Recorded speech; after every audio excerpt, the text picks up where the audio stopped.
Alhamdulillah, Alhamdulillah, الذي علف بالإسلام بين قلوب المؤمنين وأوجب الاتحاد وحرم التفرق في كتابه المبين.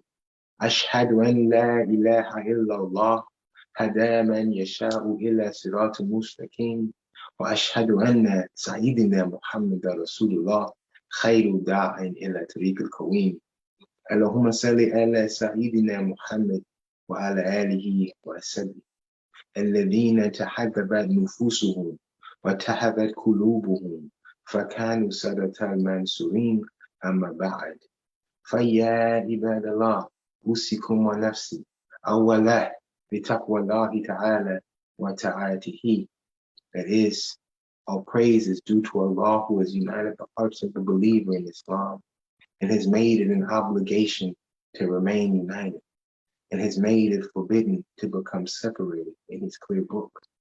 I bear witness that there is nothing worthy of worship except Allah, who guides to the straight path whom he wills, and I bear witness that our leader Muhammad is his messenger and the best caller to the way that is straight.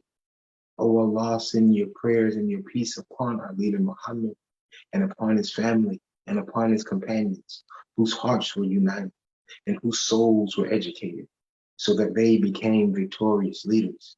And what follows thereafter, O believers of Allah, I advise you as well as I advise myself to first have the proper regard for Allah and thereafter be obedient to him. Dear believers, I greet you with the universal greetings of peace. Assalamu alaikum, which means peace be with you. We are still continuing on with the 99 attributes of Allah, and today we are looking at the attribute Al Aleem, which means the all-knowing. And this word is familiar to us because we think of the term ilm, which means knowledge, ulama, which is a group of learned people, the alim, somebody who's knowledgeable. All these different terms are the root word, come from the same root word, where Aleem, where Allah is Al Aleem, the all-knowing. And so with this attribute, I want us to look at the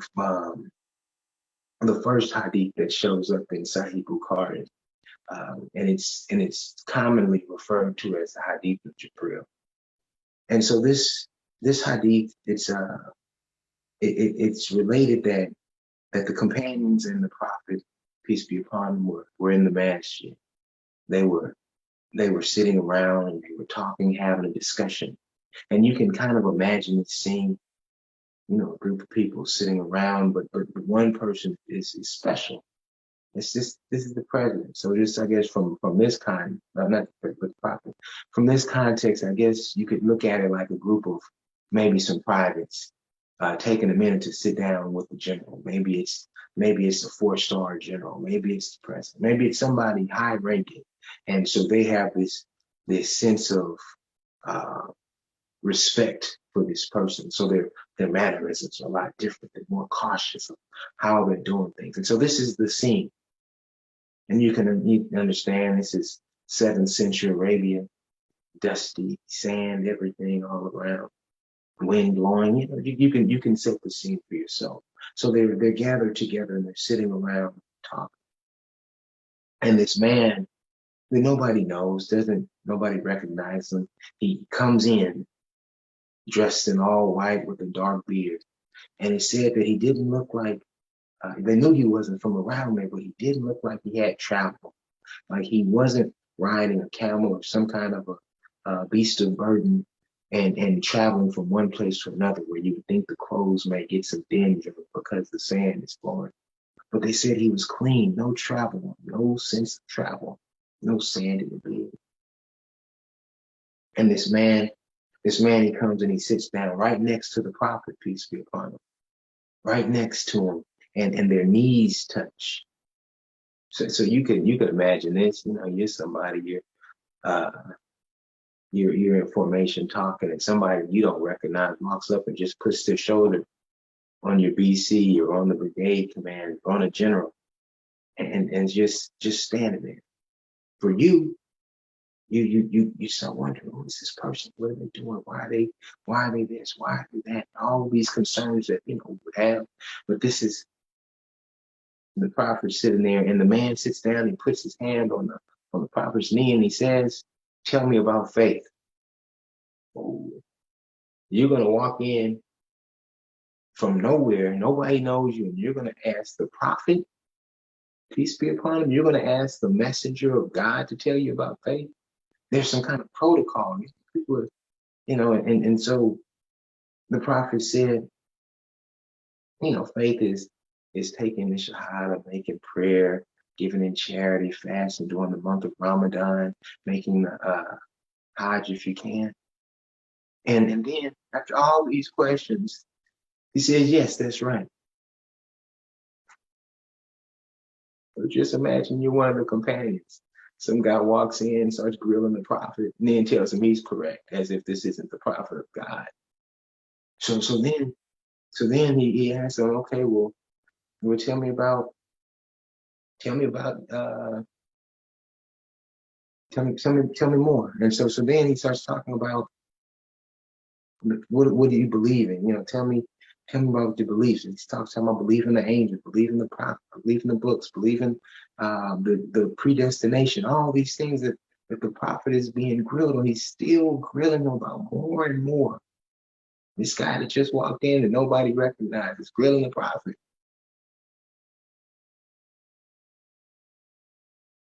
The prophet answers, and same thing. God says, yeah, you're right. So you can imagine the anxiety in the companions. They're getting worked up. Who is this guy that's grilling the prophet? And they don't want to say anything because the prophet's not saying anything. He's not interrupting them. He's letting them go on. So then he says, tell me about excellence. Tell me about his son.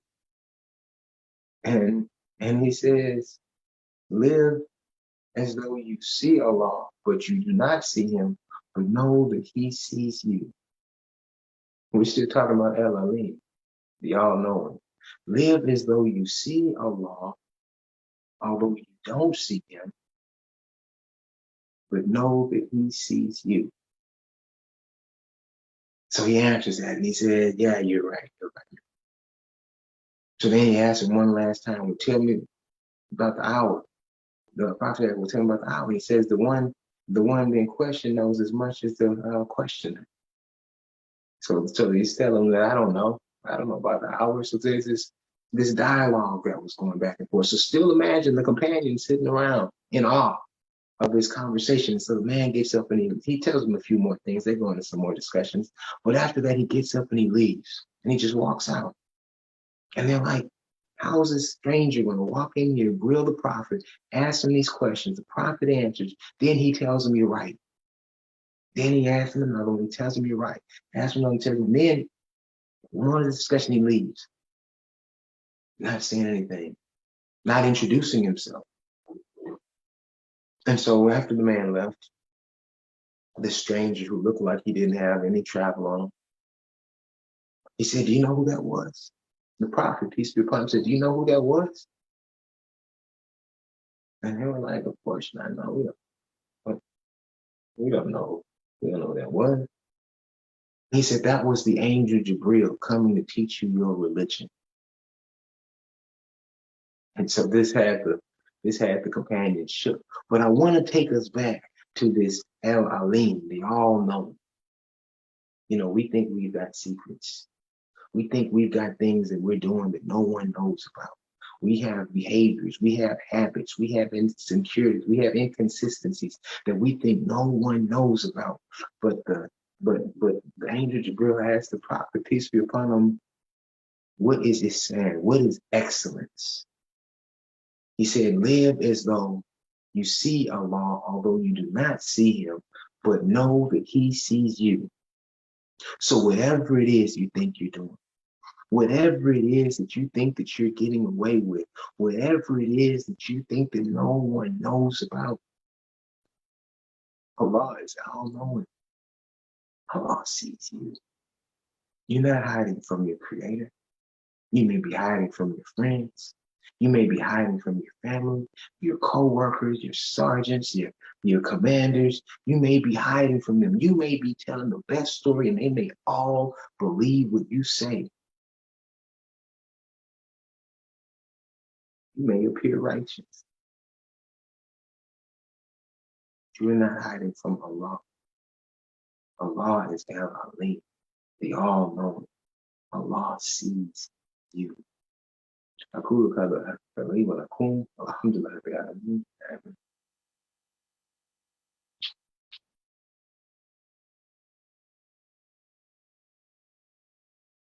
اللهم صل على محمد وعلى آل محمد كما صليت على إبراهيم وعلى آل إبراهيم إنك حميد مجيد.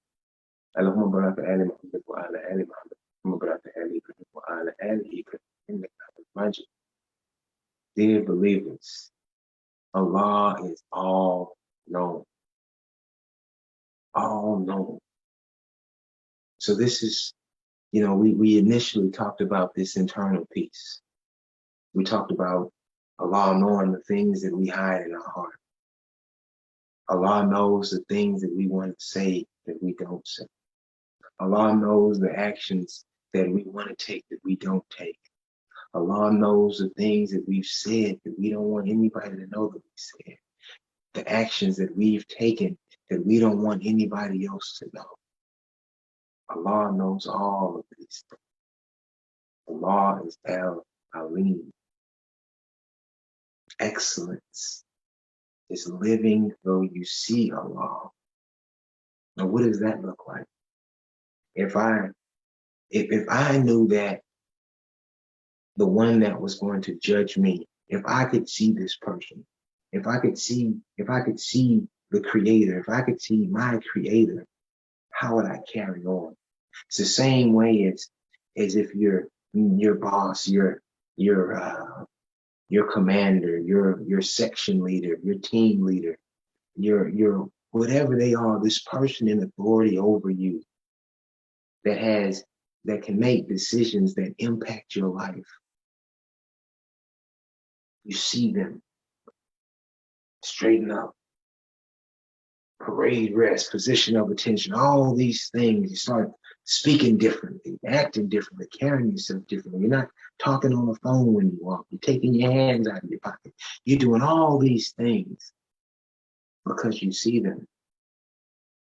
Live as though you see Allah, but you don't see. Because we know we cannot see our Creator. We know that our eyes cannot fully capture our Creator. We can see His signs. We can see His revelation. We can see the impact that He has had on the world. We can see some of His mercy, but we can't see our Creator.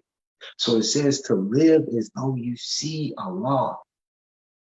Pray as though you see Allah.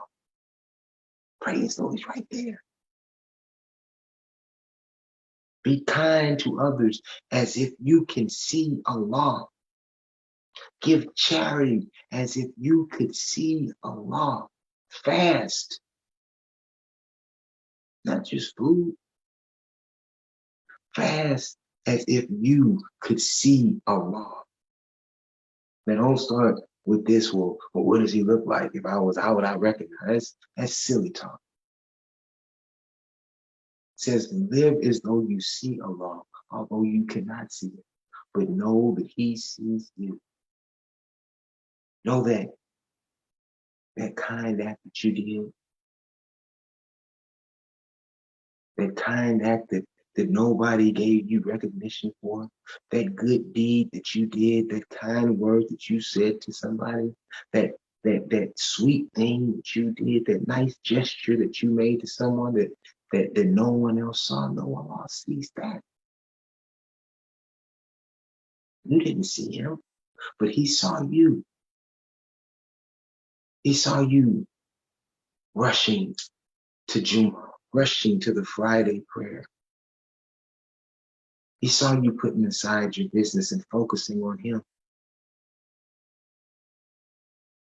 He saw the way you cared for your parents. He saw the way you cared for your mother, for your father, for your grandparents. He sees that. He saw the way you cared for your child. He saw the way you helped that family member that no one else wanted to help. Allah saw that. So we get so caught up sometimes in thinking that and we only focus on the negative. We only focus on the negative things that are done that we know Allah sees. We have to clean that up. Yes. But we have to realize also that Allah sees those good deeds. So we don't have to broadcast them. We don't have to let everyone know. We just do them. And Allah sees that. Allah sees that time you were going to do something, but you changed your mind. Allah saw that. Allah saw you. Allah knows the things that you keep inside. Allah knows your pain. Allah knows the way those people make you feel. Allah knows the things that they say to you. Allah knows what they did to you.